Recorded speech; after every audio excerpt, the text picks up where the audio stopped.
Hi, today I want to talk about dry validation. Dry validation is a gem that allows you to define contracts, which are a way to describe expected input from an external source. In this way, you can declare the expected attributes to whitelist them, and also a way to define coercions, which is a way to say that you have a Ruby type and you want as an input and you want to transform into another type. Let's see a few examples. So we have this small API that accepts some JSON to update the settings of a user. We are doing manual validation here and return the result of it. And imagine we are going to persist the data, but we don't care for the sake of this example. Let's see how this endpoint works.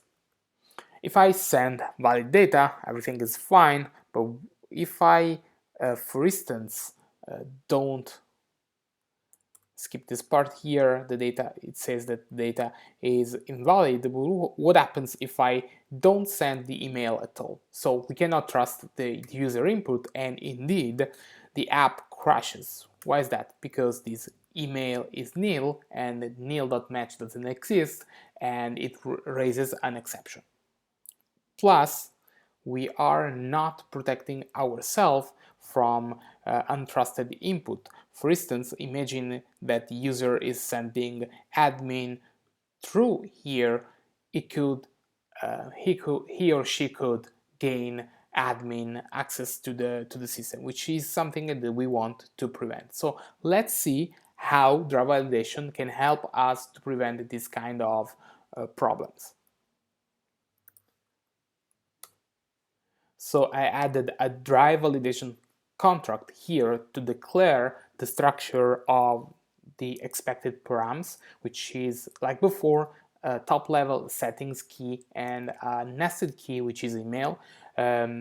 We declare that both are required values, and the email must be a string. Anything else that cannot be converted into a string will trigger a validation error in this case.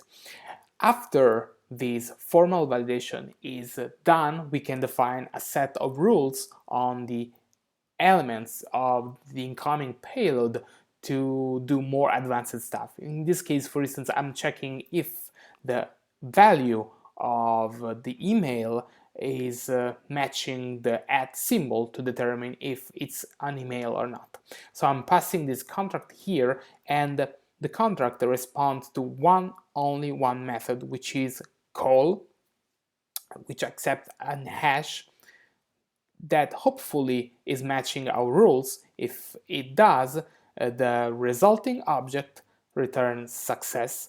Otherwise, success is false, and we have a set of errors that we can rely on. Let's see how it works in practice.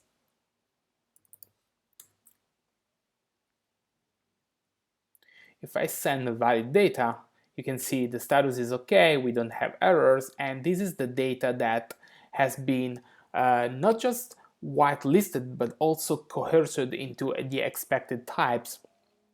What happens if instead I send admin through, like we did on before? See, the user sent untrusted input, which has been ignored by the whitelisting settings. That's because, let's get back again here, we only declared email as value.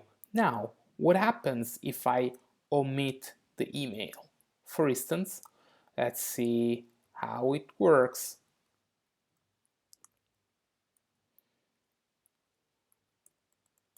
It doesn't crash anymore, okay? It says that the status is not okay, and it returns a set of errors, and the data, it returns only the data that we sent. It's basically these settings without the key.